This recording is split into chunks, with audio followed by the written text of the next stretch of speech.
Hi everybody, it's Anne Hannam, the Careers Advisor at CCT College, and I'm here to present to you as part of our Essentials program some top tips on time management. So why do we need to manage our time? Well, it allows us time to either work on additional projects or to have more free time. So either seem a pretty good idea. So we're going to look at some tips that might help you in managing your time a little bit better. So here are 8 tips. Now don't worry, we will be doing classes on this during the semester, so it's just some top tips to get you started. The first top tip is to set some goals, and it's a great thing to do at the start of the semester. Why? Because it sets up a plan of action for the semester ahead. What modules are you studying? How are you allocating your study hours? Are you going to use the library? Do you have a quiet place? All of these things. What are the goals? And we can come back to our goals. Obviously, you want to succeed in the module, succeed in the course. So again, when maybe we're feeling a little less motivated, these goals that we've set for ourselves help us to recalibrate and come back to what's the overarching important thing and why we want to achieve this. So remember, when you're setting goals, to think of the SMART model, which means being specific about what you want, measurable. How are you going to break this down into bite-sized chunks? Is it achievable? Is it realistic? Is it relevant? And what time frame are we going to put on certain things? The next top tip would be to plan. So get yourself a planner. Some of us, including me, use a A4 diary that I write things in, or A5. Some people use some online platforms, Trello, Evernote, Google Calendar. So pick a platform that you want to use, be it a diary or an online platform, and stick to it. It's better to have one source of information for all of the planning you're going to be doing this semester. Dates you're in college, study times, links to Moodle, save it all in one collective area, and then prioritize on a weekly basis, and prioritize again on a daily basis. What's the objective of the day? What's the most important things that have to happen today? And make a list of actions. Now, when you set this up for the first time, of course, you're going to have to readjust the time frames you allocate to things. You might find that some tasks are completed very quickly and other tasks are taking longer time. Also, as you progress through the course, some of the tasks that took a long time at the beginning are going to start taking less time. So it is an idea to think about and look and spend a little bit of time at the beginning of the week prioritizing the plan of action for that week. Number 3, the Eisenhower matrix. Now this can be really useful when you're dealing with a very heavy loaded inbox. So it's giving you structure around that. What do we need to do? Can we defer or delay? Can we delegate some of our tasks? And can we just delete some? Okay, this can be really useful in the world of work also, where you're getting inundated with emails, and how you attack that inbox and how you look at it and approach it, dealing with maybe the priorities first, what's urgent, what's important. So those two things may be different. Delegating tasks, you need to start small. When you're working on a group project, maybe you're managing the team or the group, delegate little tasks first, build up trust, see how people are getting on, and then move along to bigger tasks. Focus on one task at a time and make sure to set a time limit. And again, these couple of things can be really relevant when you're managing meetings.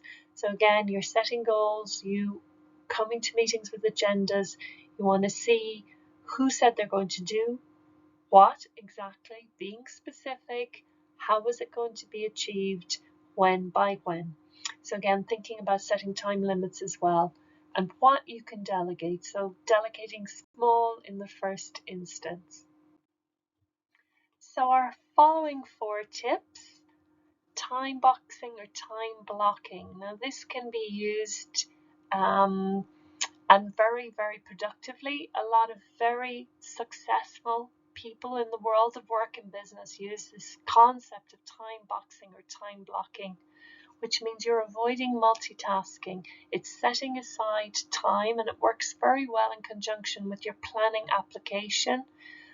To avoid multitasking, you need to turn off notifications on your devices, get some noise cancellation headphones if you're working in a shared space, and you're blocking allocated chunks of time to a task.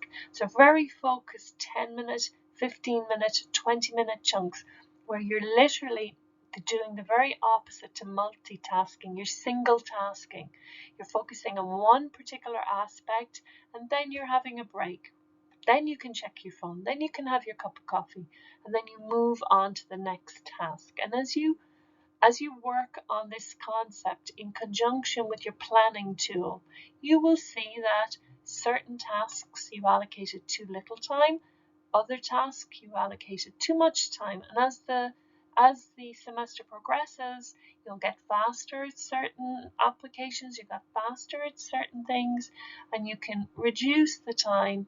In others, you may need to increase the time.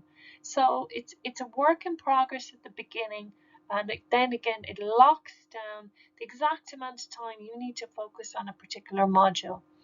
You also need to build in time for breaks, for exercise, to get up and move about, be it 5 minutes. And if you set an alarm on your phone, then you're drawn back. So 5 minutes on the phone, 5 minutes for a cup of coffee, 20 minutes back on my module, half an hour for lunch, an hour for the gym, back to a 20-minute module. So these are just examples of how you can use this very, very productive and efficient tool in terms of managing your time.